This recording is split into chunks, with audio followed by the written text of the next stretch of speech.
If you had opened the March 25th edition of the New York Daily News, you would have found the rankings for all high school baseball teams in Queens. The article featured mostly large high schools with baseball programs that have been highly regarded for the past 50 years. Sitting above most of these schools was Robert F. Kennedy Community High School, yet there is no mention of its most glaring statistic. The average enrollment is only 400 students. We're at an all-time high. We have about 125 students involved in athletics. That's 125 individual students. And so there are some students who play multiple sports. We're not counting them twice. And that comes out to 24% of our school's population is playing on an athletic team, which is tremendous in terms of the popularity. And we've seen remarkable growth. This was not always the case. Established in 1994, RFK had a tight budget, a small number of after-school activities, and no outdoor facilities. What people need to realize, and I think this is what is so interesting about it, the school's 14, 15 years old, and we were not created to be a clearinghouse for athletes. We're created to be a school that performs community service, and to be, in many respects, a traditional academic high school with some non-traditional features. But the sports feature, the athletics feature, was an add-on. It was somebody who was interested in starting a team, then just started the team. Now think about how huge that person is in the course of history for this school, and then in the course of history for every single kid that's come through here to play a team. Being a former high school baseball player himself, RFK math teacher David Cohen decided to form a baseball club in 1995. What we were doing was very new for New York City and the PSAL. Now there are so many small schools out there that have athletic programs, but at the time there were none. When we first started, we were really just like an intramural program. The first principal, Ann Organishak, gave money to us to buy equipment. We were at Memorial Field. We would just show up, as many kids from the school as I could get to show up. We had all the proper documentation, and most of it was just practice time, and every now and then we'd have enough players to sort of simulate a game.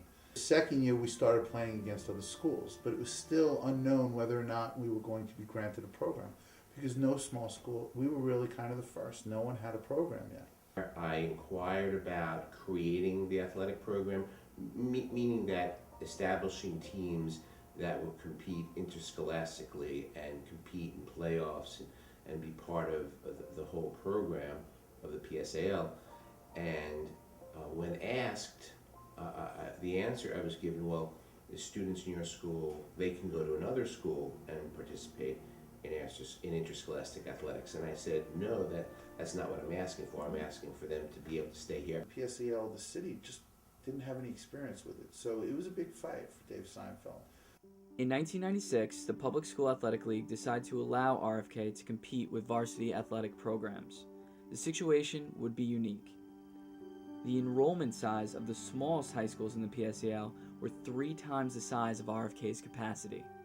When it came to baseball in particular, we didn't have much of a choice but to play the Forest Hills and the Baysides and John Bowden's. Big schools. They had easily 3,500 to 4,000 students. And again, here was little RFK with 400 students. And when you saw us, we weren't scaring anybody just by looking at our size. We have a no-cut policy. I allow coaches to engage in, tryouts, but I don't allow them to cut any kids from the team. And generally speaking, it's because we don't have a JV.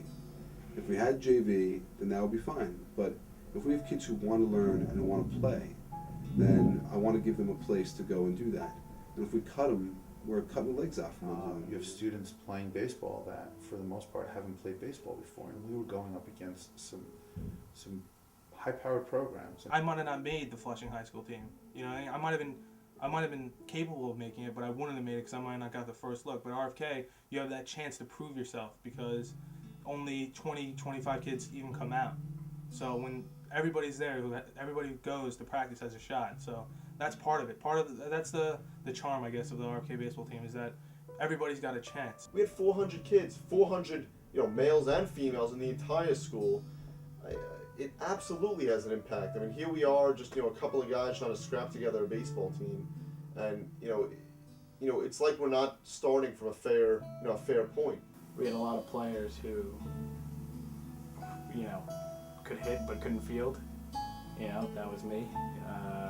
Or other guys who could field and couldn't hit. Pitching was always, I thought, a struggle with us. We never really had a number one pitcher who would, go up against the bigger teams. In addition to just trying to field a team that could get 3 outs in an inning without it going on for 30, 40, 50 minutes, and there were plenty of times like that, to overcome, and then to be able to think outside of everything I was trying to teach and to be able to experience the game itself. That was definitely a big part, and a lot of things that we had to overcome.